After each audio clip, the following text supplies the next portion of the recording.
Vamos a dar lugar a nuestro siguiente ponente, nuestro siguiente miembro fundador de la asociación. Él es César Ponce Guerrero. Él es investigador y también formador en psiconeurobiología transgeneracional. Nos va a hablar de un tema muy cañón que creo que es súper vital, sobre todo en esta época que cada vez la natalidad pues está yendo a pique porque cada quien está enfocado en producir, porque el sistema no nos deja para más, pero la maternidad y pues lo que viene de ella es la base de pues, nuestra civilización. Así que este tema es interesantísimo, importantísimo, vital. César, toda tuya la audiencia, muchas gracias, bienvenido. Gracias, Alex. Buena tarde, qué gusto estar acá. Buena noche, donde nos vean. Qué gusto estar acá una vez más, presentando en este simposium esta información vital. Como bien dice Alex, el tema de la maternidad para mí se ha vuelto casi una misión de vida, una misión que es fundamental difundir, una información que se ha escondido y que tiene muchas más repercusiones de las que podemos imaginar, no solamente en lo que es propiamente la reproducción humana, que evidentemente es importante ahí, sino con aspectos más profundos del desarrollo y de lo que la humanidad está enfrentando actualmente. Estamos viviendo una época de cambios cruciales, donde recuperar la energía de la madre, reconectar con la energía de la madre, se vuelve vital, se vuelve fundamental y, para mi perspectiva, necesario. Entonces, vamos a hablar de un tema asociado a lo que se está abordando en este simposio, la salud mental. Como bien decían en la presentación, la salud mental es algo que se ha vuelto emergente, sobre todo por dos factores. Por un lado, hay un mayor aceleramiento de la vida, de los requerimientos, de la estimulación que tenemos a nivel de la mente y de cómo se ha ido complejizando la vida. Y por otro lado, que también se habla más del tema. Tenemos mayor libertad de lo que antes era un tabú. Cada vez se vuelve más necesario reconocer esta parte importante de nuestra vida, que es el cómo pensamos y lo que está asociado al pensamiento, que es el cómo sentimos y el cómo actuamos. Y preguntarnos de dónde viene eso que pensamos, de dónde viene eso que sentimos, de dónde viene todo eso que construye lo que llamamos realidad. La maternidad entonces se vuelve fundamental en ese sentido. Entonces el aporte que quiero hacer hoy es visibilizar un fenómeno del que científicamente se estudia muy poco y que ha sido olvidado y que ha generado muchos sesgos en la ciencia y en el entendimiento del cuerpo, porque toda la fluctuación hormonal femenina, científicamente, no sé si lo saben, pero se ha tomado como un factor para descartar a las mujeres de los estudios científicos sobre enfermedades incluso tan cruciales como el infarto. O sea, todo lo que conocemos como el infarto son síntomas estudiados en hombres. Y la mujer presenta síntomas completamente diferentes a esto del brazo. La mujer presenta síntomas más bien acá en el tracto digestivo asociado a los infartos, por ejemplo. Pero es por esto, porque los estudios científicos y la forma en que se realizan de esta manera tan estructurada, las fluctuaciones hormonales impiden que haya un control estricto, vamos a decirlo así. Entonces, hasta incluso en cosas como esa ha sido descartado, por ejemplo. Entonces, es muy reciente que se empezó a estudiar el cerebro propiamente de la mujer. Estamos hablando específicamente casi del 2008 para acá, que es las investigaciones que yo conozco. 2008, cuando tenemos ya más de medio siglo estudiando el cerebro con todo este tema de las imágenes, de las resonancias. Y entonces, apenas tiene muy poco que se empezaron a preguntar qué pasa en el cerebro de una mujer cuando se embaraza. ¿Qué pasa en el cerebro de una Muchas mujer emociones. perdón, qué pasa en el cerebro de una mujer cuando... Perdón, Cesarito, te Ya, silenciaste. Dame un segundo. sí, ya. Ya, Ya, ya. ya se acomodó, ¿no? Sí, ya silenciaste, gracias. No pasa nada, gajes del oficio. Entonces, decía, apenas es desde el del 2008 para acá que se está empezando a entender con evidencias científicas lo que de alguna manera empíricamente las mujeres saben desde hace miles de años. Y con eso me gustaría comenzar la presentación.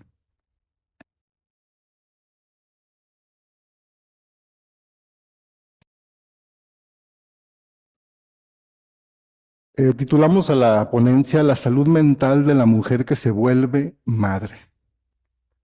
Y como tal apuntes para visibilizar un fenómeno vital del ser humano que ha sido escondido en la niebla.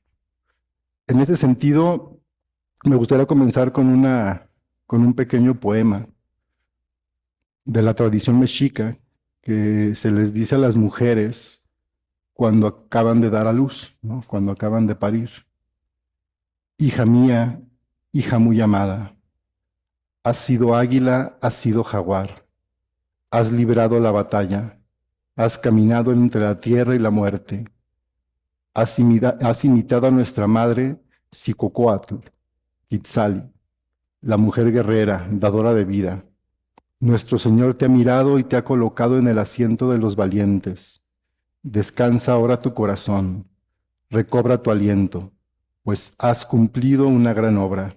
La vida que trajiste, joya preciosa, pluma fina, da testimonio de tu valor. La visión sagrada de la maternidad es algo que es fundamental entender junto con todo el proceso que esto implica. Me gusta iniciar con esta reflexión. ¿Se nace humano o se hace humano? ¿Qué construye a un ser humano? Y aquí podemos entrar en un debate, ¿no? Que si el ser humano nace completo. Entonces me gustaría precisamente abordar esta pregunta de una manera profunda que nos va a dar a entender qué visión tenemos de ese ser que da luz, que da vida, y qué implicaciones tiene para nosotros como seres humanos y lo que implica ser un humano.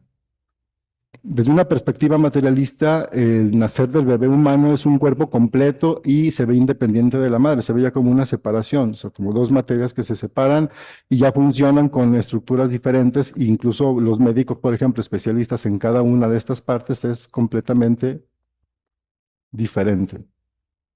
A ver, mensajitos acá.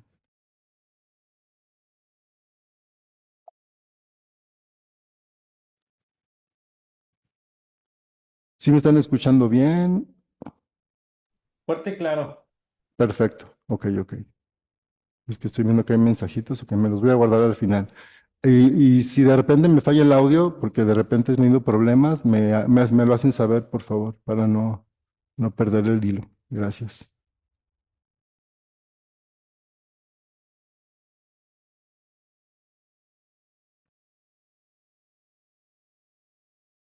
Entonces decía, pero desde una perspectiva más profunda, un ser humano nace como un ser incompleto, un cuerpo incompleto, por ejemplo, que apenas nace con el 23% de sus redes neuronales. Esto como una evidencia de que algo todavía falta por desarrollar, que ese humano, y este es como algo bien bello, desde una perspectiva que ve más allá de lo físico, ese algo más, ¿no? Está encarnando. Es como la perspectiva espiritual que está detrás de la maternidad.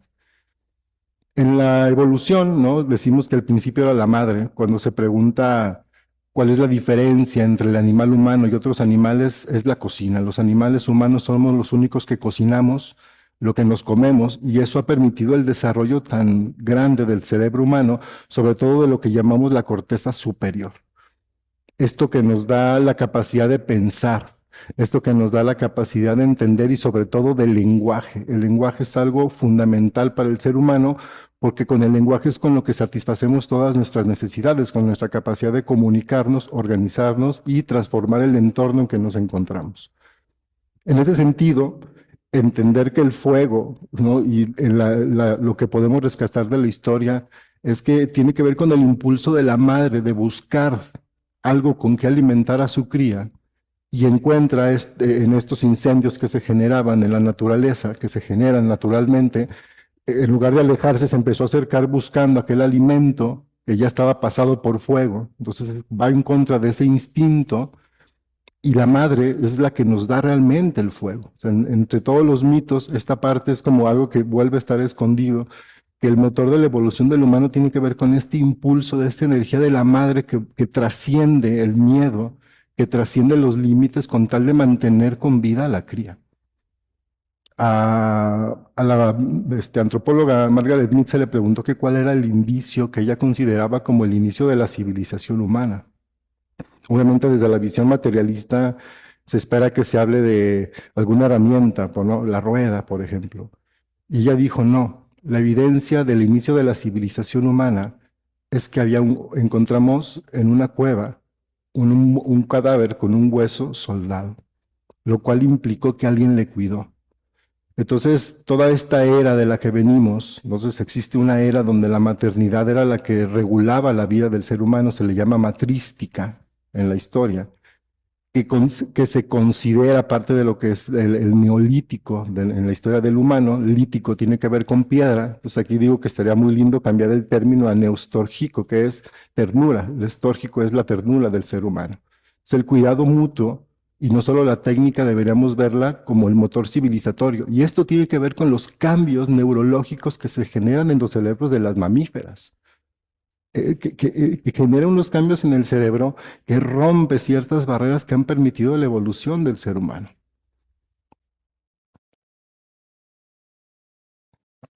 Cuando se habla de la maternidad, se suele hablar como de visiones muy idealizadas, visiones que son sumamente difíciles de sostener y que esconden realmente los retos y los cambios de la vida de la mujer durante este momento sagrado de dar vida. Entonces, el aporte que quiero hacer es visibilizar esos cambios y dotarlos sobre todo de un lenguaje que permita que nosotros como sociedad, ¿no? Los que no podemos gestar, pero que tenemos una función fundamental en el sostén de la vida, generemos lo necesario para que este proceso sea vivido con dignidad, con amor y con todo el respeto y sobre todo los cuidados que las madres necesitan durante esta etapa. Si nos remitimos a un autor que me encanta, Mircea Eliade, tiene un libro que se llama Lo sagrado y lo profano, y él distingue cómo en el mundo se van generando esta separación y se va borrando lo sagrado de la vida cotidiana. Podemos entender que la visión de la maternidad está plagada justamente de este fenómeno, donde se ha quitado lo sagrado y se ha generado una visión totalmente profana o materialista, que ha borrado cosas fundamentales que no solo tienen que ver con un tema. Cuando hablo de lo sagrado no hablo de un tema de religioso, hablo como un tema de veneración hacia. Nos hemos olvidado cómo venerar este acto y a este ser que da vida. Y se ha generado, al contrario, un discurso de violencia bastante marcado en torno a la maternidad. Entonces, la maternidad desde una perspectiva sagrada integra esta visión espiritual del ser humano, que al parto le sigue un proceso de desarrollo del árbol, la encarnación, que está sostenido por una mujer. Como dicen los Hopis, el cuerpo del bebé pertenece a este mundo, pero al nacer sigue bajo la protección de su madre y padre universales, la madre tierra y el gran espíritu. Es decir, el bebé humano nace, está incompleto y de alguna manera esto que llamamos alma va encarnando, si está en las condiciones adecuadas para hacerlo, y se va a convertir en un humano de bien, vamos a decirlo en ese sentido. Que cuando hablamos del humano, ¿cuál es la cualidad que lo distingue? Ahorita veremos más adelante. Me gustaría hablar de este tema del diseño humano y de esta parte de los cuerpos y de esta parte de lo que nos distingue como humanos en un sentido más profundo que solamente una mera distinción biológica. La maternidad profana, por otro lado, es esta maternidad con la que estamos familiarizados, esta maternidad medicalizada que fragmenta el cuerpo, la emoción y el espíritu, que se basa en este control institucional del nacimiento. Esta visión que es un proceso puramente biológico, ¿no? En tanto lo mecánico físico de lo biológico, no la parte bella de lo biológico que es la vital, y que lo que realmente busca es la reproducción del nación-estado. Por ejemplo, aquí en México, esta frase del final es una frase del himno nacional, ¿no? De nuestro himno nacional, que dice: un soldado en cada hijo te dio, ¿no? Haciendo alusión a este proceso y esta visión de la maternidad asociada a estamos dándole hijos al Estado y la visión que el Estado necesita de sus hijos. Entonces, preguntémonos, un Estado que se considere el monopolio legítimo de la violencia, ¿qué tipo de ciudadano requiere? Pues bueno, este es como el contraste de estas dos visiones. Me gusta rescatar esta parte de la visión y de la cosmovisión de la maternidad de lo que llamamos los pueblos originarios, porque en los pueblos originarios, y hablo tanto de los de aquí, de México, Mesoamérica, pero de todo el mundo, hablo de los pueblos, hablo de esta época neostálgica que de la que hablábamos hace un momento, donde ya hay una conciencia, ya hay una civilización propiamente, y esta civilización que emerge como más en contacto con el mundo de la vida y que no tiene una separación entre lo espiritual y lo material, lo ve como una integración, todo tiene vida, como lo es. Quizá hoy le llamamos energía, quizá hoy le llamamos información, ¿no? Para poder entendernos en este lenguaje científico que me parece muy rico porque nos ha permitido establecer puentes entre un conocimiento profundo y las evidencias científicas que se nos va ofreciendo producto de esta modernidad que también vivimos y que también nos atraviesa. Pero en el origen del ser humano no había una separación y había una visión preciosa de todo este proceso de la vida.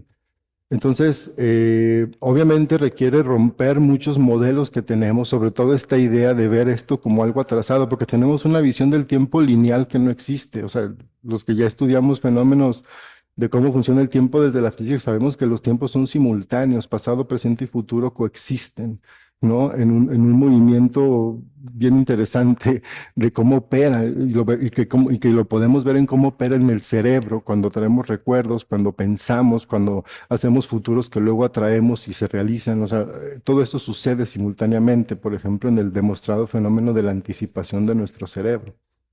Entonces, esta idea lineal de pensar que es más atrasado porque es más viejo, es una visión a romper y a integrar como con esta sabiduría que sigue habitando en nosotros, en nuestra memoria.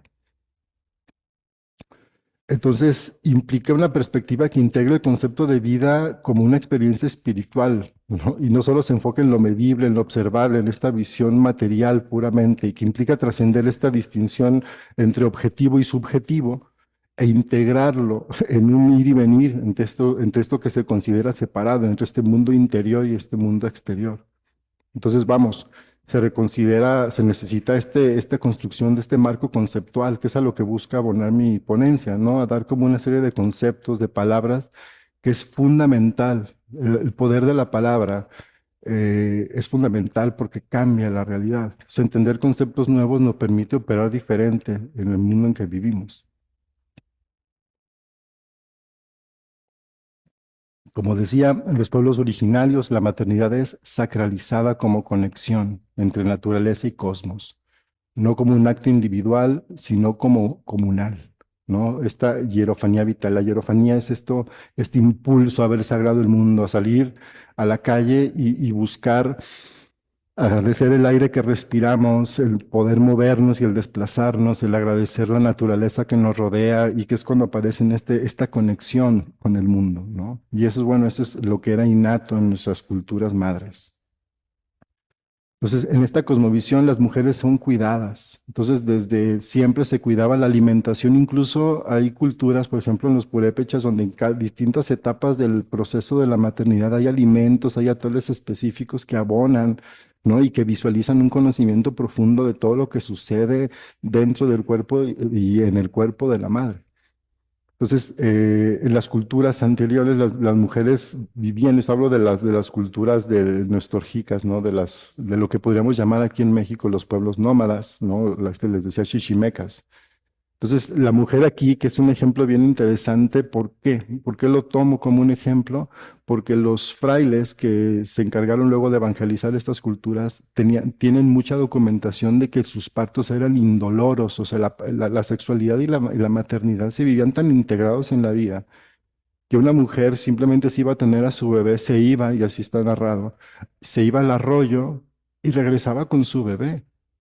¿No? Como cuando vamos a hacer cualquier necesidad que necesitemos intimidad, por decirlo de alguna manera, pero no había toda esta idea del dolor, no había toda esta idea de los gritos que hoy estamos asociando al parto, que eso tienen que ver con otros procesos, por ejemplo, como lo explica Casilda Rodríguez, hablando de esto, que dice que los partos duelen porque las contracciones son movimientos de un útero atrofiado. Un útero atrofiado porque las fibras musculares que lo componen no tuvieron esta estimulación adecuada. Entonces, como todo músculo se ejercita con contracción y expansión, y el músculo de las contracciones y expansiones uterinas son los orgasmos, ¿no? De hecho, desde niña, cuando una niña se emociona, su útero vibra y mueve las caderas. Wilhelm Reich le decía esto, movimientos orgiásticos.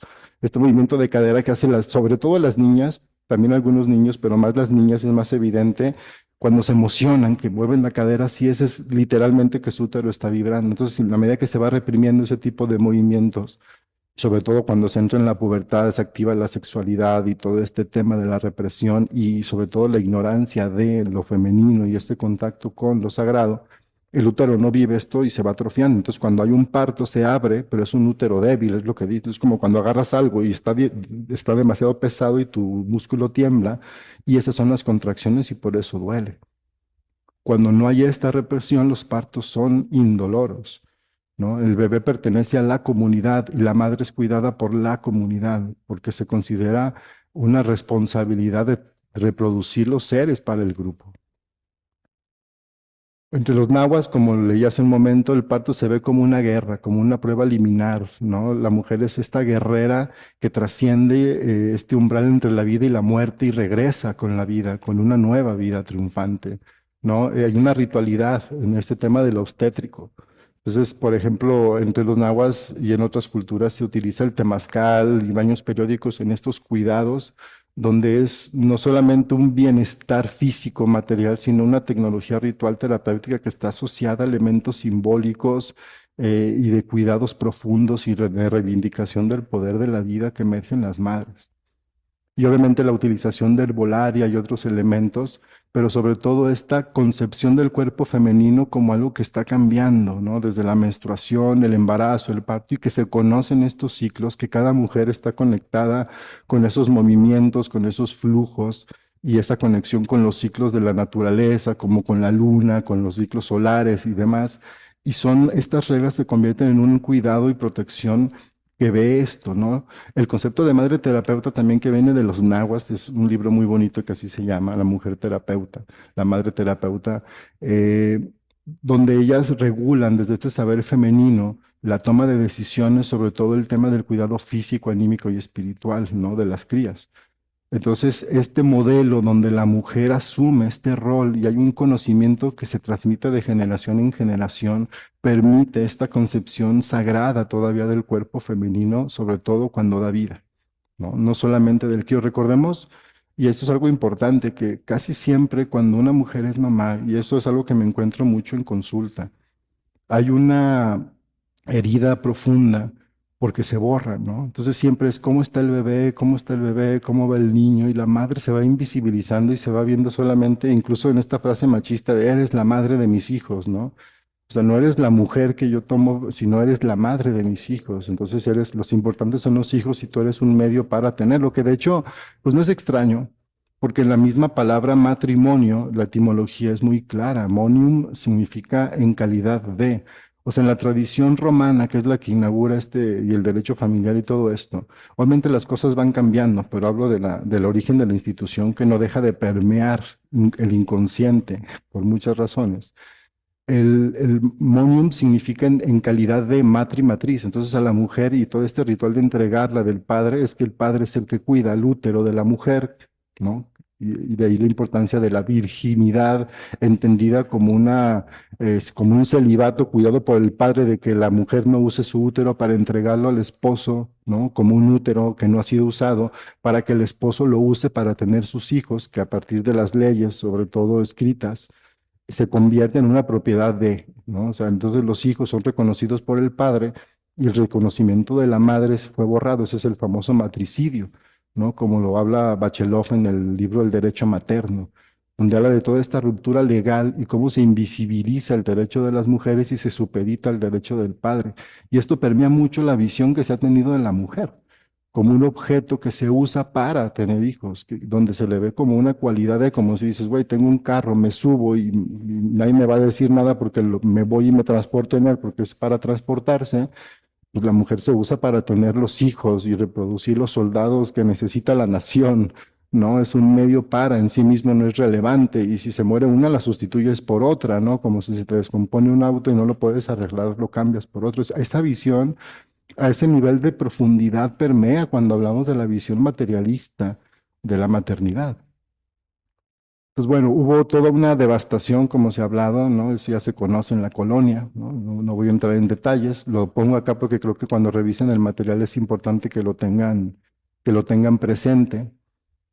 Pero algo que sí es importante es esto: se traduce el embarazo y el parto en lugar de algo bello, sagrado, donde el cuerpo de la mujer es producto de la evolución de millones de años de sabiduría que construyó esa red importante de órganos para que gestes vida, se genera una visión del embarazo como algo negativo, como algo peligroso y algo que se medicaliza, ¿no? Es algo que ya no es atendido como algo sagrado en casa por los rodeada de seres que conoces y te aman, sino la partera se va desplazando, ¿no? Incluso donde se reconoce, por ejemplo, aquí en México se acaba de abrir una legislación para regular a las parteras, bueno, supuestamente para apoyarlas, pero sabemos que el Estado pues, no le interesa eso, sino más bien como regularlas y dejarlas en un plano como de auxiliares, ¿no? O como un recurso que se utiliza como algo al margen de, ¿no? Algo que hay que capacitar, que hay que controlar y no como lo que es, ¿no? Las parteras, las comadronas eran la sabiduría epistémica de la maternidad, es decir, era la que tenía todo el conocimiento de lo que se debería de hacer en todas las situaciones prácticamente. O sea, era muy raro que una partera no supiera. Incluso una buena partera sabía cuándo se ve un riesgo y ya por ejemplo, mi abuela fue partera, en paz descanse, y ella sabía cuándo ella no podía y buscaba un médico, ¿no? E incluso con ella misma en uno de sus embarazos, ¿no? Que tuvo necesidad de ayuda, pues entonces hay este conocimiento, pero se borra todo esto, ¿no? Como digo, incluso se judicializa, pues, ¿no? Se empezó a perseguir desde hace cientos de años y apenas se empieza a recuperar, pero con toda este miedo que todavía existe detrás de lo que implica el poder de dar vida en los cuerpos de la mujer y que no existan las condiciones sociales o la madriguera adecuada para que esto suceda. Pues, por ejemplo, una mujer que pare, la reciben así, ¿no? Esa es una imagen que a mí me encanta porque visualiza esta otra forma de entender y de honrar a una mujer que acaba de dar a luz. Y bueno, no quiero poner estas imágenes que conocemos, ¿no?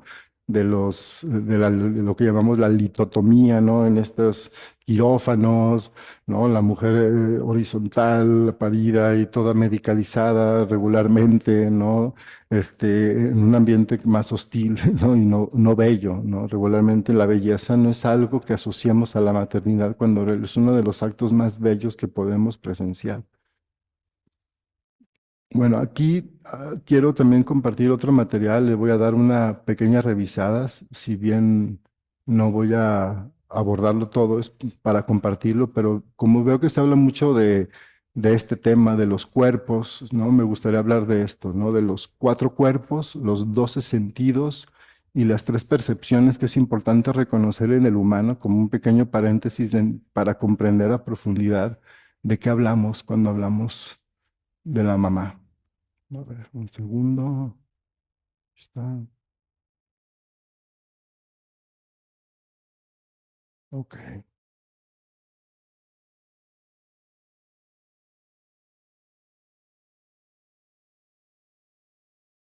Bueno, se reconocen las investigaciones de Rudolf Steiner, un personaje sumamente infravalorado en el pensamiento y en la filosofía, que hizo algo que me parece impresionante y que les invito en algún momento de su investigación a revisar, que es una ciencia de lo espiritual, o sea, un método científico que respetara las reglas de lo que son las ciencias, que tiene que ver con la evidencia siempre, pero del mundo espiritual. Entonces, Steiner habla de que el humano es la encarnación de 4 cuerpos que representan los distintos reinos de la vida, ¿no? Que integra el reino mineral en lo material, que es literalmente los minerales que nos componen la pura materia inerte, ¿no?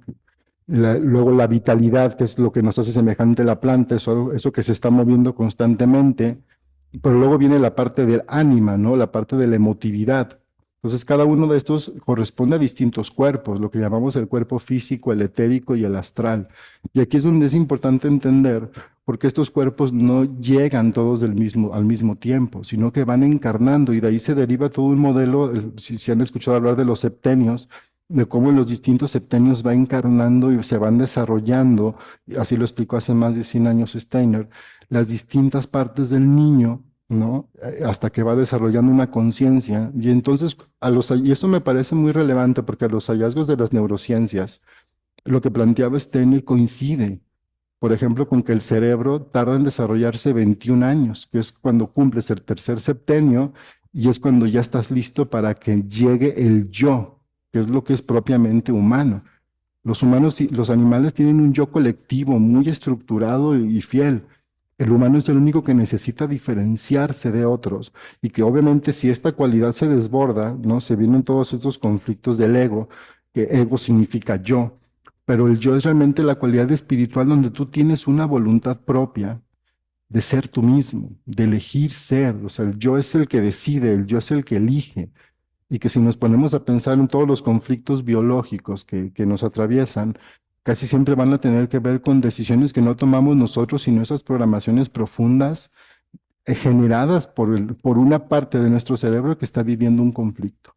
Entonces, bueno, hablando un poquito de los cuerpos. Entonces, el humano también pertenece a tres mundos en cuanto a su percepción, ¿no? Entonces, eh, nuestra percepción son de tres elementos, ¿no? Que es el cuerpo, que es lo físico, que es el alma, que es por medio de lo cual experimentamos nuestra existencia, y el espíritu, que es con lo que nos conecta con esto que está fuera de, con lo que llamamos hace un momento veneración, esto cuasi divino de las cosas a nuestro alrededor, ¿no? Entonces, los primeros son los objetos en nuestra existencia, pues, revelada por los sentidos. Lo segundo, las impresiones que esos objetos generan en nosotros.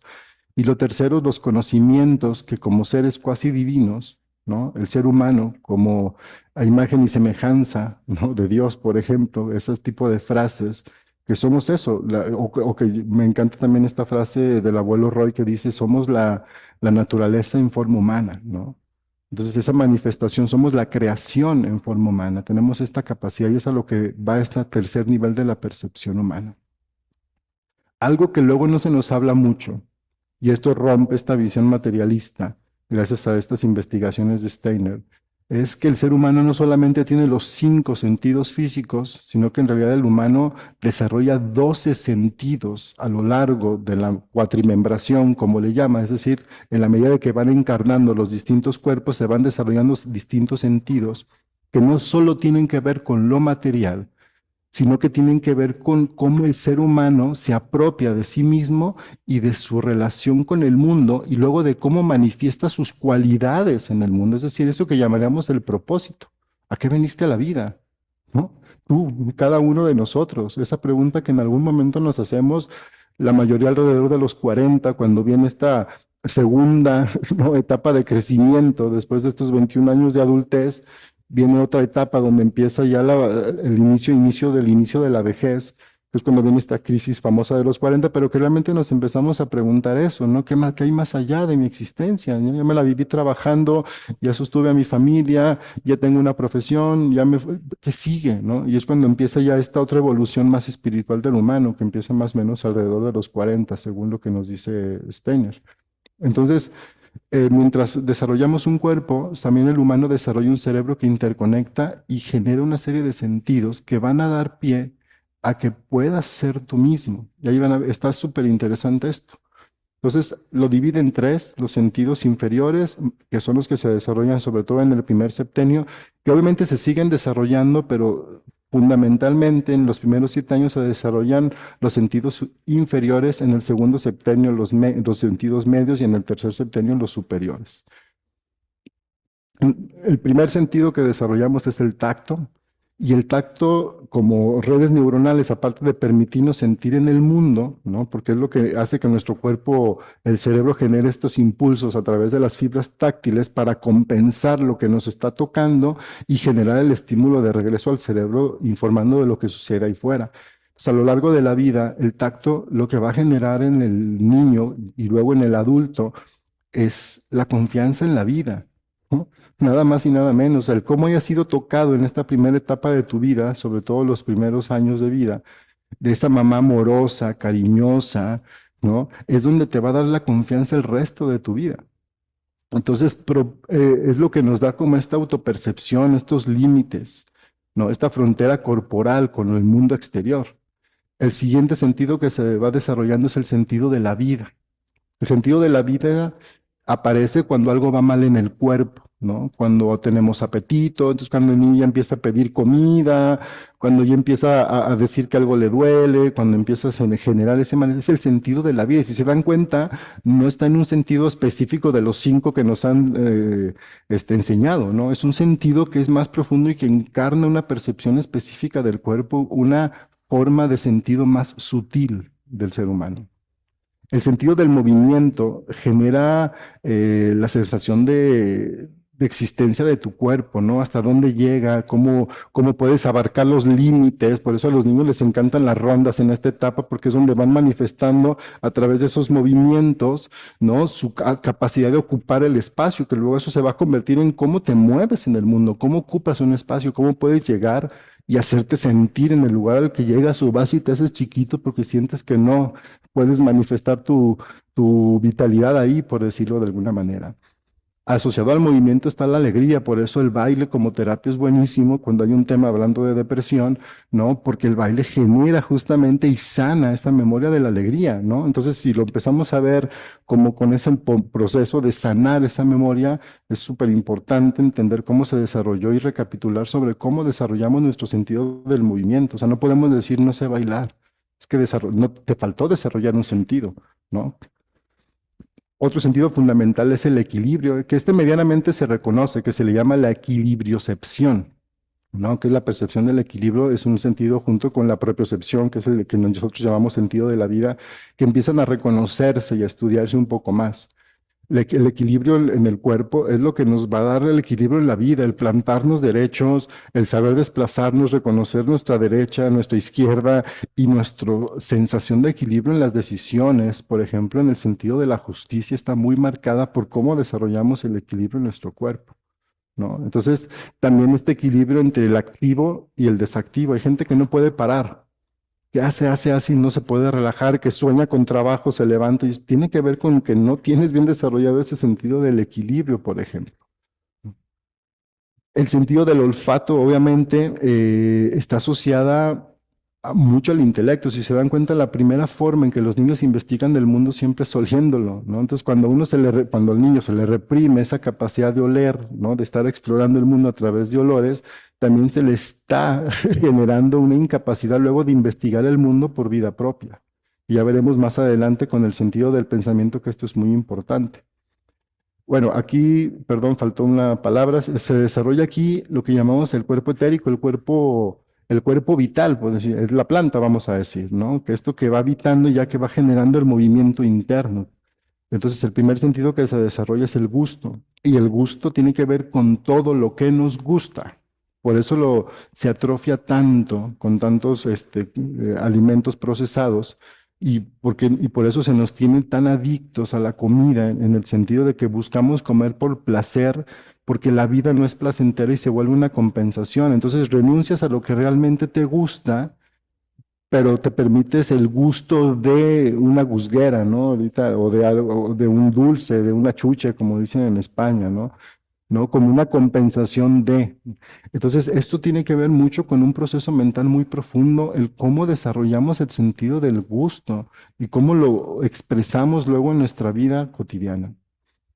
El sentido de la vista es el que ya nos abre el mundo a lo bello, es el que nos abre la agudeza de entender el mundo, es la que nos empieza a dar como la capacidad de discernir con una mayor calidad en el mundo en que nos desenvolvemos.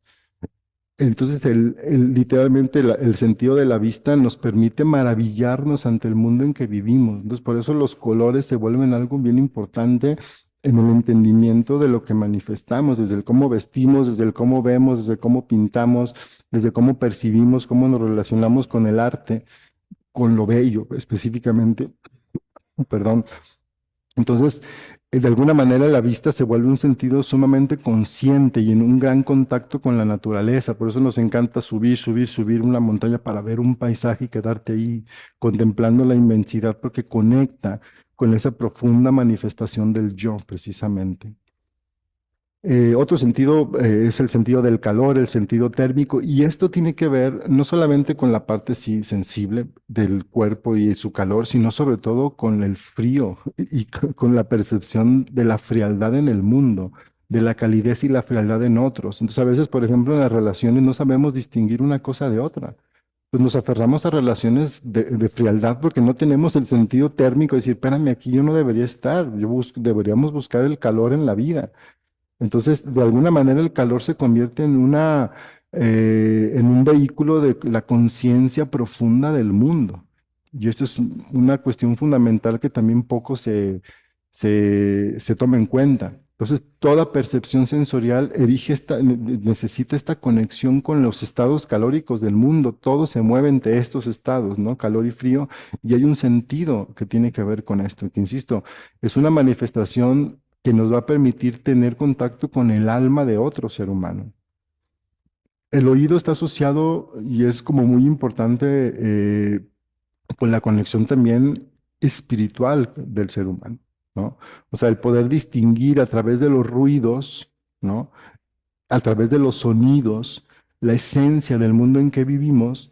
Entonces podemos incluso conectar, si se dan cuenta, de una manera más profunda con las cosas, ¿no? O sea, por ejemplo, cuando sonamos una moneda al piso, tenemos más como certeza de que se trata del valor adecuado que cuando solo lo vemos. La vista a veces ahí para juzgar el valor de una cosa puede ser más más dificultosa, pero al sonarla se vuelve algo más claro precisamente. Entonces el sonido genera una complementariedad a la vista y genera una profundidad. Por eso la música, ¿no? Por eso las terapias, por ejemplo, asociadas a los sonidos son sumamente sanadoras, ¿no? Porque justo repercuten en esta conexión profunda con tu ser, con estas vibraciones que generan una comunicación en el ser humano. Incluso hay culturas que dicen que todo empezó con un sonido, ¿no? Y bueno, por último, los sentidos superiores, los que se desarrollan ya del tercer septenio, que tiene que ver más con esta parte intelectual, con esta parte del conocimiento superior del mundo. Entonces, en los primeros septenios, en el primer septenio, si se dan cuenta, el niño hace más el apropiarse de su cuerpo físico a través del movimiento y del juego. En el segundo septenio se apropia del mundo más a través de la belleza. En el tercer septenio se apropia del mundo a través del pensamiento, ¿no? Entonces es físico, emociones y pensamiento, ¿no? ¿Qué desarrollamos? Primero el sentido de la palabra. Entonces, ¿cuál es el órgano específico para hablar? Pues no es solamente las cuerdas vocales, ¿no? Porque está implicada la faringe, por ejemplo, los pulmones, el aire, pero pues eso es el sonido. La palabra viene de algo mucho más profundo, es una sensación y lo vivimos cuando ciertas palabras las sentimos en el cuerpo, cuando las decimos y cuando no las dicen. Entonces, la palabra es algo que se aprende simplemente por un estímulo, es un sentido que el niño empieza a tener mucho antes incluso de entender qué está diciendo, ¿no? Antes de hablar, ¿no? Los niños empiezan a adquirir el tema de la palabra, ¿no? Entonces, cuando el niño adquiere la postura erecta y comienzan a andar, también empiezan a hablar, empiezan a articular palabras que implican el desarrollo de ciertos sentidos que luego se convierten en un sentido más profundo, ¿no? Al hablar, tres sentidos están activos, o sea, oímos la palabra y el pensamiento que está detrás de las palabras, ¿no? Entonces, reconocemos la palabra y comprendemos lo que nos está diciendo y automáticamente el cerebro genera un significado de la palabra y se relaciona con un contexto, por ejemplo, ¿no? Otro sentido es el del pensamiento, ¿no? Este sentido es más profundo, tiene que ver con la percepción no solo de nuestros pensamientos, sino cómo reestructuramos nuestros pensamientos cuando interactuamos con otras personas. Entonces, el sentido del pensamiento no es de la vista, no es del olfato, no es del gusto, abarca todos los sentidos que hemos ido construyendo con la antelación y nos permite una percepción y ya alcanzar esos otros niveles de percepción profunda del ser humano, que es el ver la parte espiritual del mundo, ¿no? Encontrar lo maravilloso en las cosas. Ya no solamente percibo el mundo y digo caliente, frío, sino digo, hablo de lo importante de la calidez humana o de la calidez de la vida o del sol que me abraza. No sé si me explico. Ya empieza un pensamiento más profundo en ese sentido. Y por último, el 12º sentido es el sentido del yo ajeno, ¿no? En una cultura, por ejemplo, el otro día en un podcast que hacemos hablábamos de la responsabilidad afectiva, ¿no? Que es este concepto que surge en los 80s para hablar de cómo nos relacionamos y tomamos en cuenta al otro. Y decíamos, ¿por qué surge como algo tan importante? Porque justo este sentido ha sido totalmente adormecido, ¿no? O sea, es decir, regularmente, y esto hagan un pequeño ejercicio cuando hablen con alguien. La mayor parte del tiempo estamos pensando en qué responderle al otro, estamos pensando en qué contestar. Y muy pocas veces estamos pensando, ¿qué me dice la otra persona? ¿Por qué me lo dice? ¿Desde dónde me lo dice? ¿Qué ha trascendido? ¿Qué le llevó a este punto para que esté frente a mí hablando de lo que está hablando?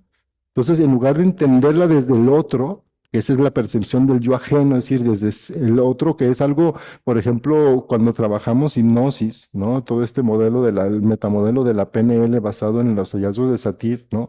Que es este metamodelo de comunicación, como cuando en hipnosis entras y te metes en el cuerpo del otro, por decirlo de alguna manera, en la percepción del otro y ves cómo te ve a ti mismo, ¿no? Es algo que deberíamos hacer de una manera natural, que obviamente cuando uno lo hace a nivel terapéutico, pues obviamente ves ese sentido activo porque ya en el estado de trance se activan estas cualidades, pero que es algo que deberíamos tener de una manera natural.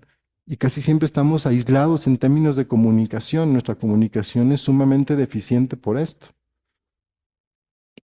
Bien, bueno, después de este pequeño paréntesis conceptual de los... Ay, perdón, creo que no sé todavía. Aquí pongo en pausa. Aquí vuelvo a compartir.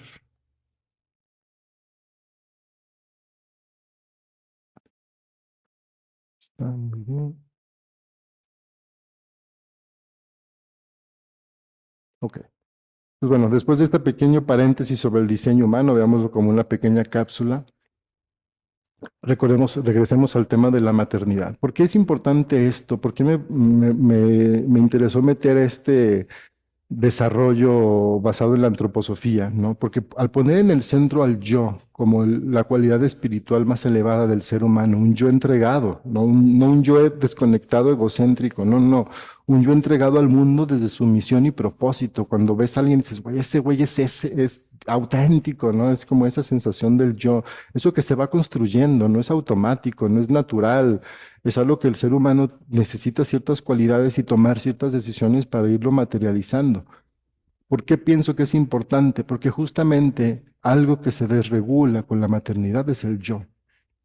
Se desmadra el yo, ¿no? Entonces se vive un proceso que en la literatura científica se le empieza a dar visibilidad bajo el concepto de matresencia, que es la composición de la palabra maternidad y adolescencia. ¿Por qué?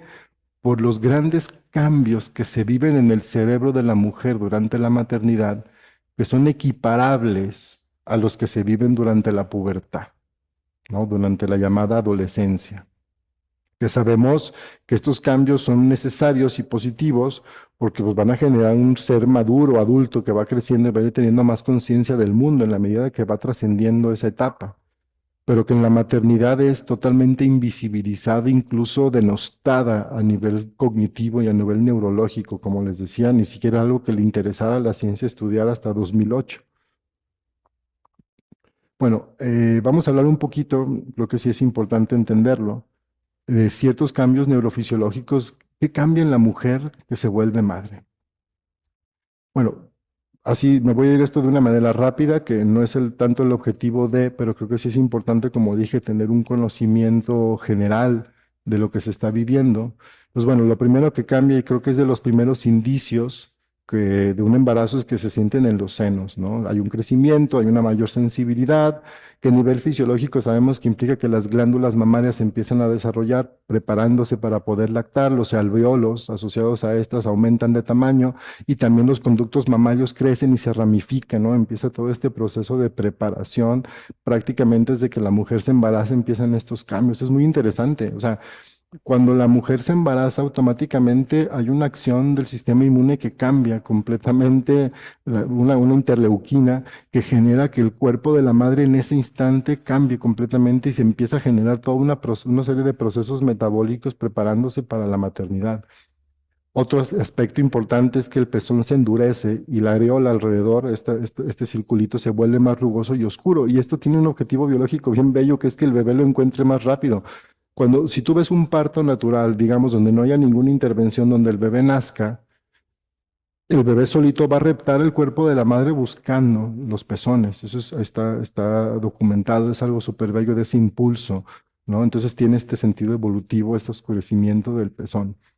Los músculos y los huesos de la madre se adaptan durante el embarazo, las famosas lumbares generan la lordosis propia, ¿no? Las lumbares se encorvan, generando esta posición característica del embarazo y todos sus ligamentos y cartílagos, sobre todo los de la pelvis, se vuelven más laxos, ¿no? La relaxina, esta hormona va generando este efecto, preparándola tanto para permitir el embarazo, pero sobre todo se va generando una serie de efectos que la preparan para el parto como un acto fundante y como un objetivo fundamental del cuerpo de la mujer embarazada, ¿no?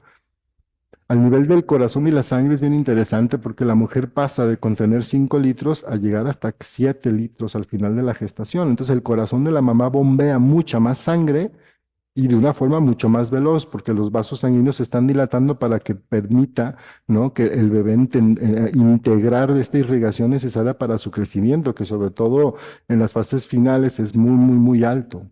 Entonces, por ejemplo, una mujer durante el embarazo pasa de recibir 500, de bombear, ¿no? De un útero, de recibir 50 mililitros de sangre por minuto a recibir hasta 500 mililitros en la última etapa del embarazo.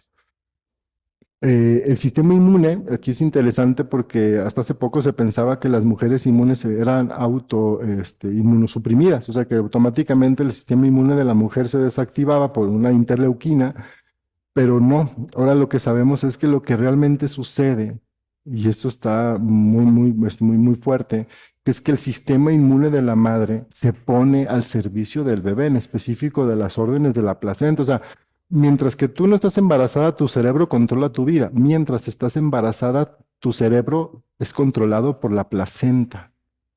Entonces, todo el tema químico, inmunitario, hormonal, empieza a transformarse desde las necesidades de la placenta, que recordemos que la placenta es parte del bebé. O sea, cuando va la fecundación, el primer desdoblamiento celular genera dos células, una con mucho calcio y otra con poco calcio.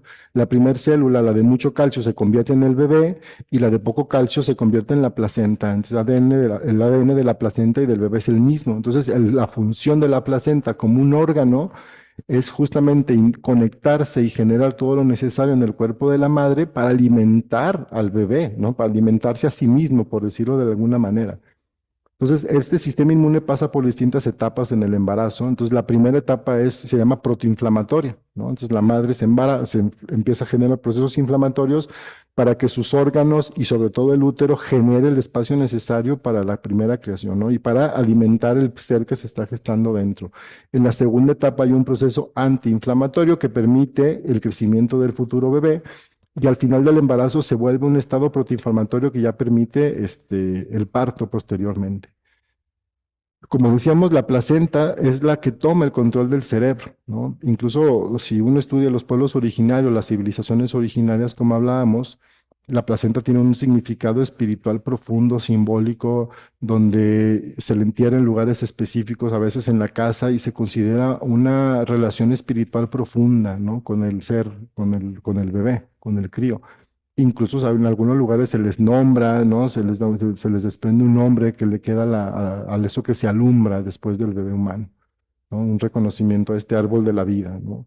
Aunque placenta significa aplastado, así como pastel aplastado, muy a la griega, que no eran como muy feministas que digamos, pero realmente esta visión de que es como un árbol es maravillosa porque eso es. Entonces, bueno, como decíamos, genéticamente la placenta es la responsable de hacer al bebé e interactúa, y esto es muy interesante, si lo vemos en términos así muy fríos y biológicos, la placenta interactúa como un parásito con el cuerpo de la madre, que genera todos los cambios necesarios para alimentarse ella, incluso por eso decían las mamás, come porque el bebé come, comas o no comas tú, y es por eso, o sea, la placenta va a alimentarse y no le va a interesar el estado de la mamá, así me explico. Entonces eso es como muy importante tenerlo en cuenta, porque es esa interfase importantísima entre el bebé y la sangre de la madre. Bueno, esta pequeña hallazgo me parece bien interesante por distintas, sobre todo por el elemento que está resaltado en negritas. Esta célula llamada sincitio trofoblasto es la encargada de excavar en el tejido materno, busca los vasos sanguíneos de la madre, cuando los encuentra los rompe y genera empieza a derramar, de donde se empiezan a alimentar luego, ¿no? Los vasos sanguíneos del bebé. Esa es la función como biológica durante la gestación. Pero han encontrado algo estudiando esta célula que es muy, muy interesante, que que el sincitiotrofoblasto procede de un retrovirus, ¿no? Es decir, que supuestamente un retrovirus infectó, así lo digo entre comillas, un vertebrado ovíparo y desencadenó una evolución de la proteína, ¿no? Llamada citacina, perdón, ahí está más escrito, sincitina, que a su vez permitió la creación de la capa celular que dio pie a la evolución de la placenta y de los mamíferos placentarios. Bueno, ¿por qué este hallazgo es importante? A quienes investigamos, y desde hace muchos años me ha apasionado investigar los hallazgos de Hammer, la nueva medicina y sobre todo esto que es la psiconeurobiología, esta relación profunda entre la psique, el cerebro y el cuerpo como producto de una evolución inteligente, porque el cerebro es esa inteligencia que regula la vida y es producto de ese aprendizaje, es la memoria de ese aprendizaje. Entonces, desde esta perspectiva sabemos que la idea de infección no tiene sentido, es decir, porque es la idea, ahora sí, con esta cosmovisión profana de estar en guerra contra la naturaleza. Entonces los virus, los microorganismos nos están atacando y hay que eliminarlos por los medios que sea necesario. Y desde una perspectiva más profunda lo que se plantea es que todos los procesos biológicos tienen un sentido y están buscando la evolución. Entonces hay una evidencia ya documentada para quienes nos interesa esta nueva visión de la llamada enfermedad, ¿no? De que realmente las llamadas infecciones o la interacción con los microorganismos, ¿no? Lo que se deriva de la cuarta ley biológica de Hammer, realmente lo que está implicando es un proceso evolutivo que responde a las necesidades de cambios en el ambiente, de cambios en el entorno, que eso es lo que se llama ahí enfermedad, o sea, es mi cuerpo y mi cerebro están respondiendo a lo que pasa en el ambiente, no lo que pasa en el entorno a partir de la estructura cognitiva que yo tengo, ¿no?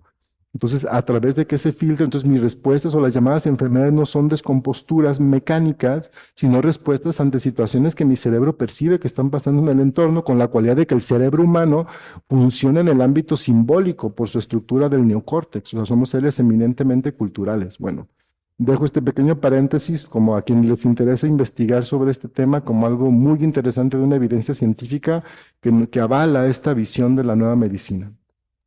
Y bueno, por último, pero no menos importante, quizá al contrario, el tema endocrino, ¿no? Las hormonas. ¿Qué son las hormonas? Sustancias químicas que viajan por el torrente sanguíneo actuando como mensajeros y comunicando unos órganos con otros. Su funcionamiento es regulado sobre todo por la hipófisis, se le llama la glándula maestra, que junto con el hipotálamo controlan la orquesta hormonal. Bueno, aquí hay un pequeño paréntesis también, porque las evidencias también nos arrojan que la piel tiene una acción directa sobre la hipófisis. Y hay quienes plantean que la piel, dermis y epidermis, se les debería considerar una glándula endocrina también, tan importante como la hipófisis. Entonces, ahí como para dejar el tema del contacto y de lo importante de las terapias centradas en el contacto en todo sentido. La piel reacciona a todos los sentidos, a todos, y digo a los 12 que acabo de decir hace un momento, ¿no? Siente todo, reacciona a la vista, al olfato, reacciona al gusto. Entonces es un sentido sumamente importante y no en balde es el órgano más grande del cuerpo y uno quizá también de los más despreciados por esta cultura que privilegia la separación y que criminaliza el contacto por placer, por ejemplo, ¿no? Entonces, bueno, durante la gestación, la pituitaria, regulada por la placenta, va a transformar el sistema endocrino de la mujer para servir al propósito de las necesidades del nuevo ser, que se caracteriza, y esto es bien importante, por vivir un constante y acelerado cambio. Es decir, el sistema endocrino de la mujer va a estar cambiando y cambiando y cambiando y cambiando y cambiando de una manera impresionante todo el tiempo, acorde a las distintas necesidades del bebé. Y eso sucede durante la gestación y evidentemente también durante el posparto. Entonces, un ser que está cambiando, a mí esta visión me gusta porque nos permite ver cómo pasamos el proceso de la evolución de la vida como un fractal que vivimos en 9 meses, millones de años, y que esto sucede como ha sucedido durante millones de años, perdón, en la Tierra, en el cuerpo de la madre, que es la Tierra. O sea, es como lo que nos demuestra que sí es la misma energía la que se manifiesta en una y en otra, ¿no? Pasamos de ser un organismo unicelular a la complejidad de un ser humano en 9 meses, un proceso que evolutivamente llevó millones y millones de años, sucede de una manera asombrosa en este proceso. Bueno, existen varios tipos de estrógeno. Normalmente cuando se habla de estrógeno se habla solo de uno, ¿no? Al menos podemos identificar 4 que son como los más importantes, aunque durante la gestación, parto y posparto, pues bueno, las hormonas más importantes podríamos decir que son estas 5. El estradiol, la progesterona, el cortisol, la prolactina y la oxitocina, todas reguladas por la placenta. Obviamente, mandadas, producidas por el cuerpo de la madre, ¿no? Desde la pituitaria y las distintas glándulas endocrinas, pero todo el tiempo reguladas por las interacciones que tiene la placenta con el cerebro de la mamá. Entonces, bueno, el estradiol es de las más importantes, ¿no? Porque es la que va preparando a la mamá, ¿no? Y es una hormona que incluso sintetiza en altas cantidades la misma placenta y obviamente la progesterona que hay en el cuerpo, que sube muchísimo, hasta 100 veces la cantidad de progesterona durante el embarazo, y le dice al cerebro de la madre que debe prepararse para alimentar al bebé y luego alimentar al bebé, ¿no? Y promueve el incremento de las células de la pituitaria, ¿no? De la hipófisis, que se llaman lactotropas, ¿no? O que son las que permiten la producción de prolactina.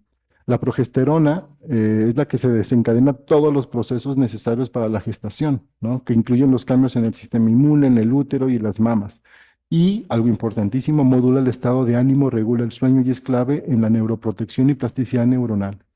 El cortisol es algo que es muy importante porque la mujer deja de producirlo por ella misma. O sea, el cortisol es algo que automáticamente el eje hipotálamo, hipófisis adrenal, suprarrenal se inhibe desde el cerebro de la mujer como una manera como lo venía haciendo y queda bajo las órdenes completas y absolutas de la placenta, que va a generar el cortisol en las distintas etapas o lo va a inhibir dependiendo de lo que vaya necesitando el bebé. O sea, por ejemplo, en una etapa el cortisol es muy importante porque permite la maduración de los pulmones, del intestino, del hígado y del cerebro, pero es totalmente controlada por la placenta. En otros momentos la inhibe en absoluto, lo cual implica que el estrés, que es la hormona, que es vamos, al cortisol se le llama hormona del estrés, no debería existir desde la mujer. O sea, el único estrés de la mujer es hacer un bebé. A nivel hormonal eso nos dice la biología, ¿no? No el entorno. La mujer ya no puede responder desde su propio sistema al entorno. Al final, si hay un estrés, hay un efecto, pero hay un desgaste en otros elementos de la mujer que tiene que ver más con lo mental. O sea, la mujer embarazada, el estrés lo va a vivir más en lo mental y su cuerpo va a proteger, porque si produces de cortisol de más, el feto se deforma o hay abortos. Bueno, por supuesto, la prolactina, que es la hormona de la complacencia, así se le dice, ¿no? Así le dice Casilda Rodríguez, ¿no? Es la hormona que genera el placer de complacer. Promueve la producción de leche, pero también esta conducta materna, el que me dé placer, dale placer a otro ser. Y eso es algo fundamental cuando tú lo recibes de niño, cuando lo recibes de bebé. De grande tienes una susceptibilidad a esta conducta complaciente con otros, a ser amable, por decirlo de alguna manera, ¿no? La oxitocina es la famosa hormona del amor, ¿no? Es la del apego, la del vínculo, permite que el útero se relaje para el parto, ¿no? Significa rápido, ¿no? La raíz etimológica de la oxitocina en griego es rápido. De ahí quizá lo rápido del enamoramiento, pero también el impulso necesario durante el parto. Algo que me parece importante es que el hecho de que la oxitocina sea producida durante el orgasmo, nos indica, como en las evidencias que decíamos que documentaron los frailes, ¿no? De los partos indoloros, que realmente incluso estamos hablando de partos orgásmicos. O sea, satisfacer cualquier necesidad biológica da placer, incluso ahorita que tengo sed, tomo líquido y siento placer. Imagínense el acto de dar vida debería ser el placer más grande del mundo.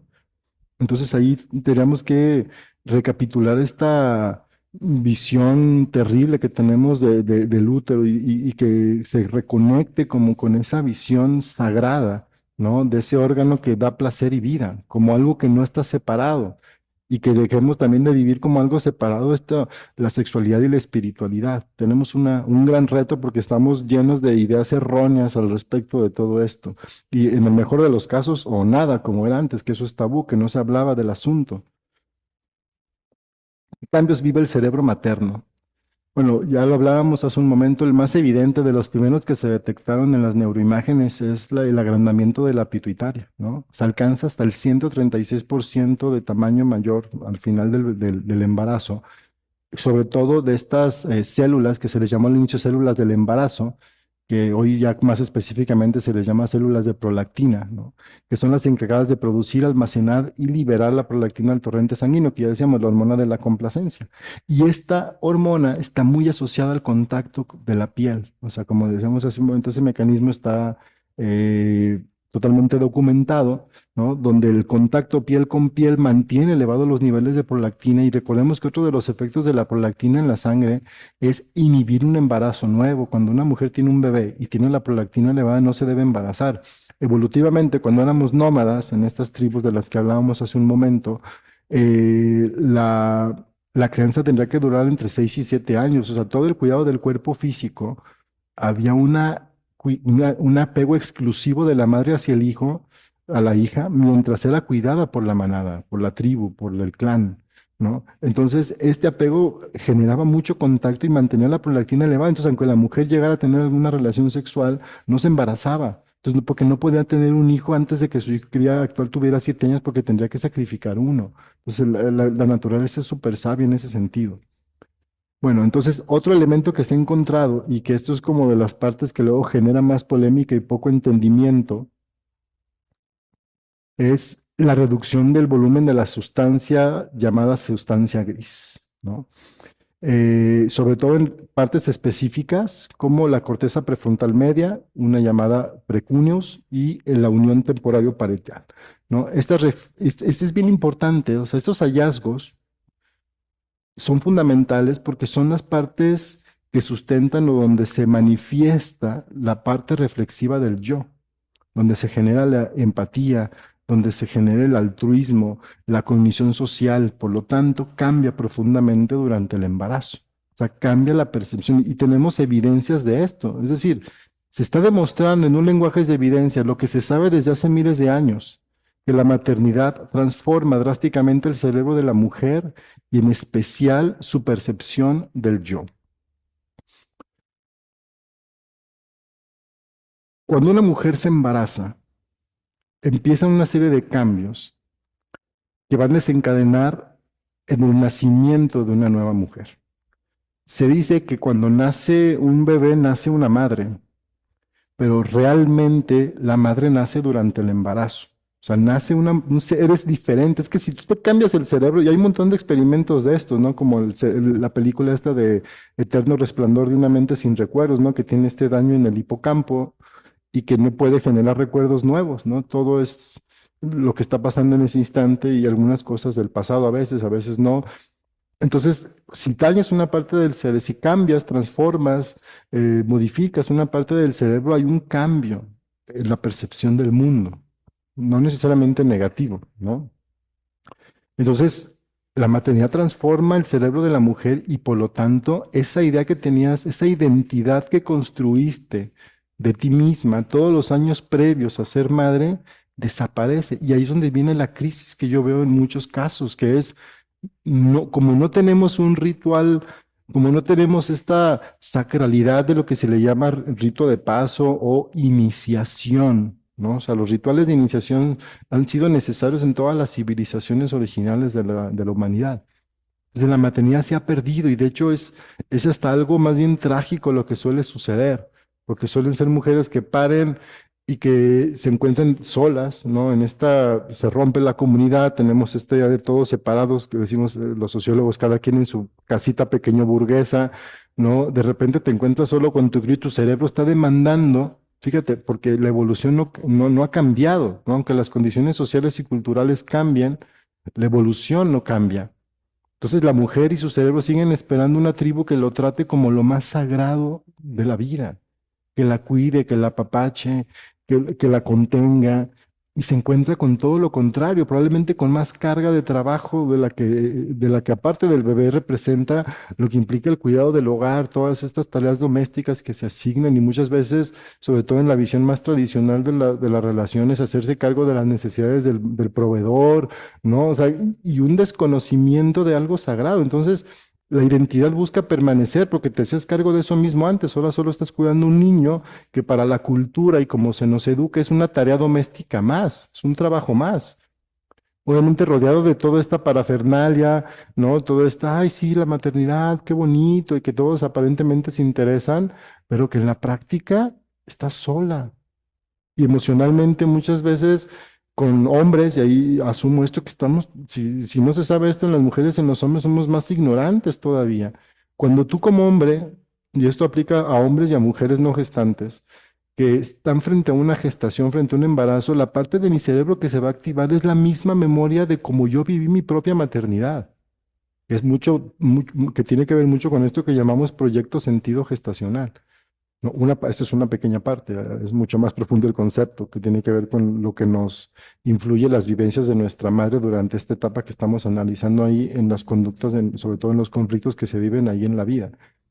Entonces, se activa. Entonces, si tú tienes conflictos en tu proyecto sentido, ¿no? De abandono, de enojo, de rechazo, vas a manifestarlo al estar interactuando con una gestación, ¿no? Entonces, imagínate, súmale a esto. La misma mamá pasa este proceso, se destruye su yo, está sintiendo todo lo que siente su bebé, todo lo que siente su bebé, pero su identidad busca mantener la idea que tenía de sí misma antes, ¿no? Sobre todo cuando pues, regresas a una guardería, a tu hijo y te vas a trabajar porque tienes que sostener, porque no hay esta red que te sostenga y tienes que mantener tu economía y tienes que regresar a eso y hay una serie de cambios que tu cerebro ya no funciona igual.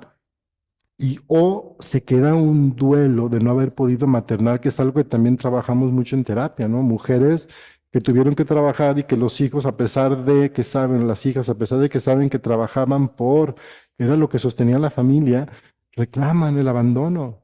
Aún entendiendo esto, la herida es tan profunda que en ciertos momentos sale esta herida tanto en la mamá como con el hijo, ¿no? Con la hija.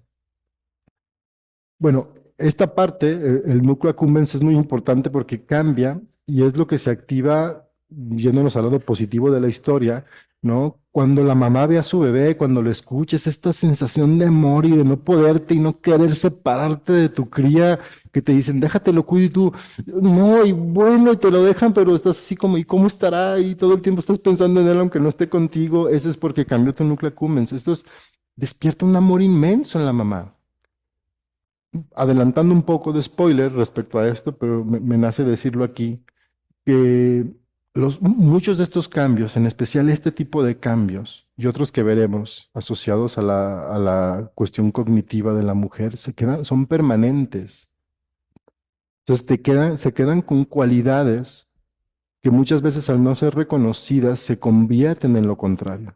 Ayer Carlos hablaba de estas polaridades, es cuando ves una cosa, automáticamente está la otra ahí contigo, ¿no? Y tu cerebro rellena como la sensación, ¿no? Cuando te apachuran, realmente tú no sientes lo que está de fuera, la presión, sientes lo que hace tu cerebro desde adentro para rellenar eso, que es como esta relación positivo-negativo de la que hablaba Carlos ayer. Entonces, cuando no ves este amor profundo y no lo expandes a ti misma, o sea, si no lo transfieres luego al soltar a las crías hacia ti y lo quedas despegado, ya se convierte en otra cosa bien enferma, porque todo lo que no es un ciclo natural, se transmuta en algo que no es sano. Ya hablaremos de este tema del apego. De hecho, uno de los podcasts que acabamos de hacer, aprovechando el comercial, habla de esto, de qué sucede cuando no se da este desapego y personas ya casadas, hombres o mujeres, siguen teniendo una relación de prioridad con la mamá, que no acaban de soltar a la mamá y que incluso las decisiones, en lugar de consultarlas con la esposa o tomarlas para la familia, hacen lo que las mamás les dicen, incluso ya de adultos, y tienen que ver ese tipo de situaciones. ¿No? Este exceso de apego una cosa es que cuide uno a sus viejos, pero otras cosas es que no te vuelvas autónomo completamente de ellos, ¿no? Tanto a nivel económico, social, intelectual y obviamente de toma de decisiones. Bueno, tiene que ver con esta etapa de la vida que no se resuelve incluso un núcleo accumbens no sano, en la mamá que está desbordada queriendo cuidar al tío de 40 como si fuera un bebé, ¿no? Y que así lo ven. Una pregunta que se hace mucho cuando hablamos de esto, ¿y el cerebro del padre que cambia? ¿Hay estudios? Sí, obviamente menos, pero sí los hay. El cerebro del padre cambia, no tan radicalmente ni tan visiblemente. O sea, las neuroimágenes de los cerebros de las mujeres, los cambios son impresionantes. Los cerebros del hombre son muy poco detectables, pero sí se visualizan ciertos cambios. La hipótesis es la siguiente. Obviamente el cerebro de la mujer, como dije hace un momento, cambia durante la gestación y el embarazo, ¿no? En el hombre cambia a partir del contacto con la cría, sobre todo el contacto con piel, o sea, el estar en contacto físico, en el movimiento de esa parte, es cuando aparece estos cambios en el cerebro del hombre. Si un hombre no interactúa con sus crías, su cerebro permanece igual. ¿No? Eso es muy importante y eso aplica también a cualquier persona que coparticipe en una crianza de una manera constante y rítmica, sobre todo eso, que sea algo constante y prolongado, genera un cambio. Entonces la mujer vive doble vía, el cambio hormonal y luego el cambio de la crianza y todo lo que se vive en su cerebro con la interacción ya con el ser vivo y todas sus necesidades cambiantes precisamente. Hablando de prejuicios del lenguaje, hay un concepto que no me lo estoy inventando, que es la mapnesia, ¿no? Mapnesia, que es la conjunción de la palabra mamá y amnesia, ¿no? Se entendía que a partir de los cambios en el cerebro de la mamá y a partir de lo que viven muchas mujeres, que el cerebro se atrofia. Incluso hubo titulares que interpretaron titulares de periódicos cuando se empezó a hablar de esos cambios en el cerebro de la mujer, que el cerebro de la mujer se atrofia. En términos de evidencias, no se atrofia, cambia. Y en términos biológicos, recordemos que muchas veces menos es más. Entonces, realmente el cerebro de la mujer se hace más eficiente para ciertas capacidades, pero al principio hay un cambio. Si nos basamos en evidencias, podemos hablar de lo siguiente. Las mujeres, perdón, sí disminuyen su capacidad mental y muchas dicen que se sienten como en una bruma justo después del parto. Pero también los datos arrojan que después del parto esto va revirtiendo, que incluso con el tiempo puede llegar a mejorar en relación al estado anterior de la gestación. O sea, se pueden volver en las condiciones adecuadas, mucho más inteligentes, tener mucho mejor memoria, incluso más detallada.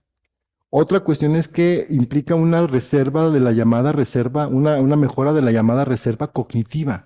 La reserva cognitiva es la capacidad que se tiene de pensar en situaciones adversas. Y como decía, estos cambios quedan de una manera permanente. O sea, las mujeres con cada embarazo se van haciendo más inteligentes, hasta 3. Hoy te explico por qué. Desde el interior, esto que se percibe a veces como algo negativo al interior de la madre y se intenta disimular, que es todo este mundo de ideas que están ahí, incluso que llegan a vivirse como un rechazo al bebé. Hay muchísimos testimonios y es que no quería a mi hijo, yo quería aventarlo por la ventana, no soportaba porque no había todo eso bonito que me dijeron, pero tenía que fingir y hacer y era terrible no tener como con quién descargar todo eso y esto lo ve mucho uno en terapia. El decir, que no acabar de entender que todos estos cambios son más bien temporales, ¿no? Entonces, como decíamos, los cambios en el cerebro de la madre son muy similares a los de la adolescencia, incluso en el elevadón que se da de estrógenos y todos estos cambios, porque los estrógenos son necesarios a nivel, por eso los hombres también tenemos, porque es un estrógeno, una hormona necesaria para la generada conexión neuronal, ¿no? Muy asociada a la plasticidad neuronal. Entonces, cambiar la visión de la madre implica proveerla de información científica, ¿no? En un lenguaje claro y que se entienda y que le ayude a transitar y sobre todo comprender por estos cambios que atraviesan, ¿no? Estas etapas que van a ser necesarias, pero también que van a ir pasando. Muchas situaciones conflictivas van a ir generando con el tiempo otras cualidades que si sabemos encauzarlas, convierten a la mujer en algo fabuloso. Digo, pensemos que evolutivamente las madres que se convierten en abuelas son las que organizaban la vida de las manadas, de los grupos humanos, y ahorita lo siguen haciendo. Las elefantas, las leonas, siempre son las abuelas porque desde esta experiencia, ¿no? Del haber gestado y estos cambios que se dan en su cerebro, y luego al llegar a lo que llamamos menopausia, que es este cambio neurológico donde la mujer pasa de esta orientación reproductiva a una organizativa, y que obviamente hay tantos problemas en nuestra sociedad con esto porque no hay un rol de esto en la mujer. Se ve como una patología, igual que el embarazo, cuando ni poquito ni cerca lo es. Entonces, realmente la mujer es esta que desarrolla la abuela, ¿no? La abuela sabia que desarrolla estas capacidades de gestionar la vida comunitaria. Bueno, como decía, los estudios arrojan eso, que la mujer si acumula, cada embarazo te va mejorando las cualidades neurológicas, va generando estas mejoras, y que y también hay una evidencia científica de que las mujeres que han sido madres tienen menos consecuencias en el envejecimiento de su cerebro ya cuando se llega anciana, excepto que tengan más de 3 hijos. O sea, hasta 3 hijos, las mujeres que tuvieron hasta 3 hijos demuestran, ¿no? Un cerebro más joven con respecto a las que tuvieron más de cuatro o más o no tuvieron hijos. Los cerebros de estas mujeres envejecen más rápido. Entonces, bueno, esto es como ahora sí que un estudio interesante en muchos sentidos. Ok, un tema importante ya para cerrar y dar un poco de tiempo por si alguien quiere hacer algún comentario o algo y alcanzar a leer lo que se platica ahí.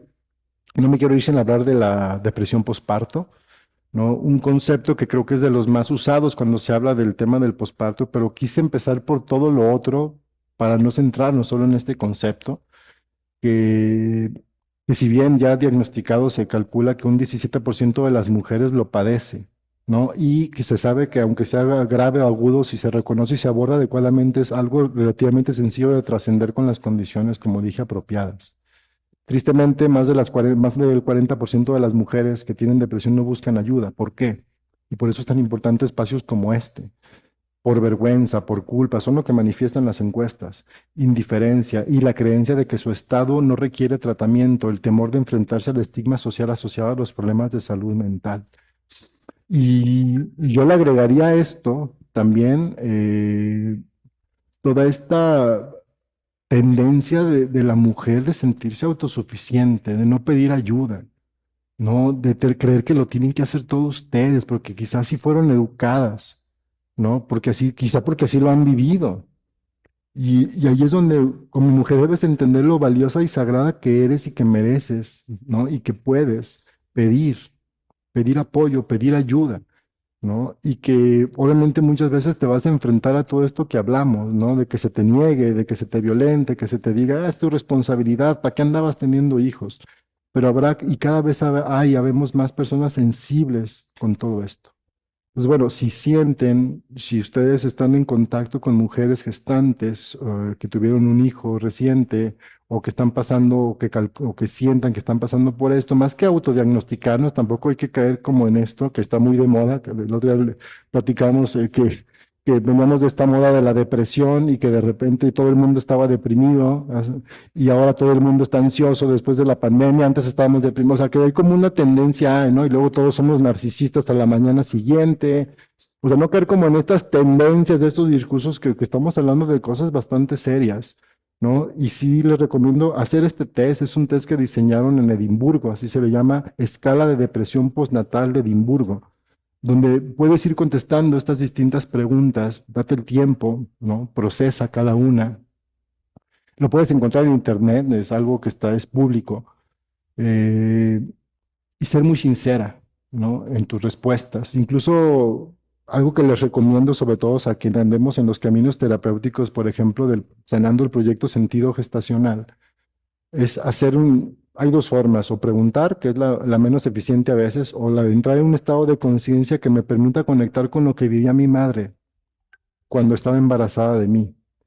Y hacer este test contestando como si fuera ella, dejando que esa conexión profunda con lo que mi madre es en mí responda.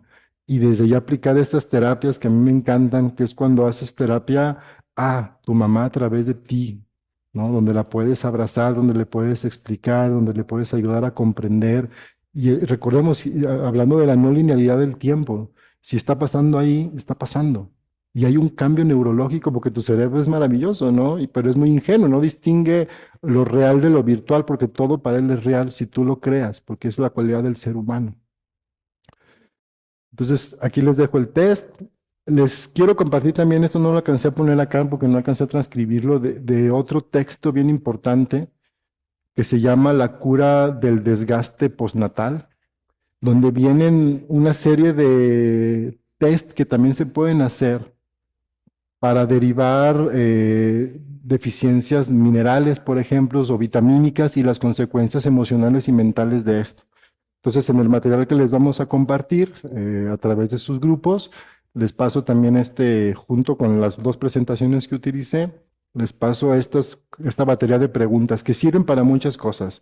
Si se dan cuenta, a quienes hacen rastreos, pues aquí puedes rastrear un montón de cosas. Yo no soy de dar protocolos, yo soy de los que me gusta que cada quien descubre su propia forma de preguntar en su lenguaje, pero son elementos que ustedes que sí hacen esto pueden preguntar, ¿no? ¿Por qué tengo este tema de no apego? ¿Por qué no está esta mamá? Probablemente tengo un tema con pituitaria, nos vamos a ver el tamaño, ¿no? A fomentar el volumen de cierto tipo de producción de hormonas y ver siempre que nada es lineal, todo es un sistema, una cosa afecta a la otra, ¿no? Y sobre todo acompañarle a que entienda que el mundo en que está viviendo. Muy bien. Entonces, con esta parte cierro. Infinitas gracias por haberme permitido compartir esta información, que para mí es algo, como dije, casi una misión de vida el poder hablar de esto y me honro en poder hablar desde la energía de la madre. Entonces, gracias y quedo a su disposición. Por ahí Paula, veo que levantó la mano. Si alguien quiere comentar algo, voy a revisar mensajitos también. Les escucho, les leo. Si quieres hablar, Paula, abre tu micrófono, siéntete en libertad. Ok, o sea, le activó la manita.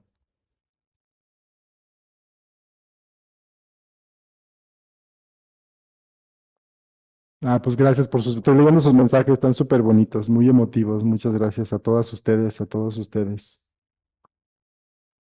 ¿Qué se opina del TDAH? Sí, me preguntaban, sí está dentro de mi horario, estoy leyendo las preguntas. Perdón, Híjole, César, creo que están silenciados. Voy a oh, desilenciarlos. ok. Entonces pueden escribir sus mensajes y los leo. Gracias, Alonso. Gracias.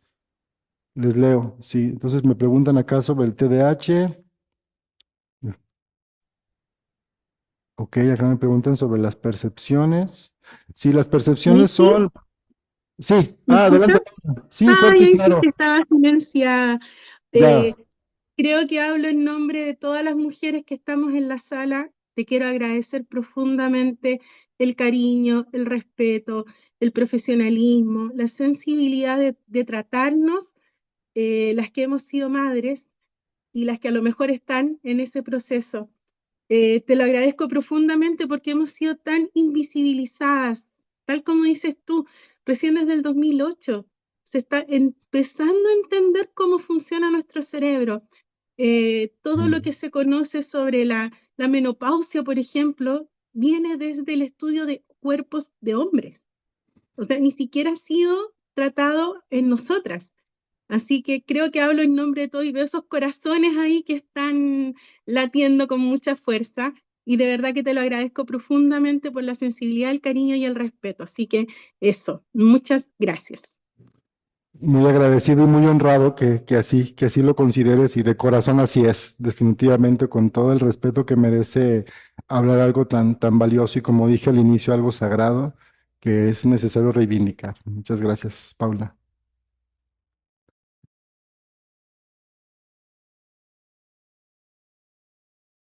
Muy bien, abra su micrófono, Ana. La escuchamos. Qué bonitos sus mensajes. Gracias. Muchísimas gracias, César. Estoy muy feliz. Ah, al igual que la compañera, súper agradecida. Sentí tanta emoción que me hubiera encantado. Yo sé que el 99% de todas las que estamos en este simposio somos mujeres y la mayoría madres. Me sentí tan motivada, elogiada. Sentí que mi vientre y mi alma se combinaban en ese poema de amor para rejuvenecerme. ¿Sabes qué? Me encantaría que esta sesión la vieran todos los hombres del mundo para que eh, se llenen de ese sentimiento. ¿Qué ¿no? privilegio tiene tu madre? ¿Qué privilegio tiene tu madre de tener un hijo con ese conocimiento, con esa resiliencia? Ojalá y que esta conferencia se pudiera grabar y ponerse en todos los periódicos para que los hombres se concienticen de cómo tratar a la mujer, especialmente en el proceso de ser madre. Somos una con Dios al poder ser elegida para la procreación del reino. Gracias, César, en nombre de todas las mujeres, por el privilegio de ese corazón tan noble que pusiste todas esas palabras como un poema para elogiarnos, porque me sentí rejuvenecida. Que Dios Oh, te qué bendiga. bonito. No, Gracias. hombre, gracias a ustedes, qué bonito. Ay, pues me van a hacer llorar, pero gracias. Y No, pues no, sí no es mi y intención, no, simplemente no, es, no, en bonito, en bonito, en bonito, en bonito. Está si no bien te llorar decimos también. lo que sentimos en el momento, entonces ¿cuándo decirlo? No, qué belleza. Gracias a Muchísimas todos los gracias, Ana. coordinadores. Sí, Gracias a gracias. ti, Y mi amor. sí, me comprometo a pedirle la conferencia a Alex y con gusto digo, a Alonso, y con gusto la compartimos, ¿no? Yo te tomo la palabra, yo encantado. Gracias. Así será. Un Entonces les placer. encargamos que luego la difundan. Yo encantado de la vida.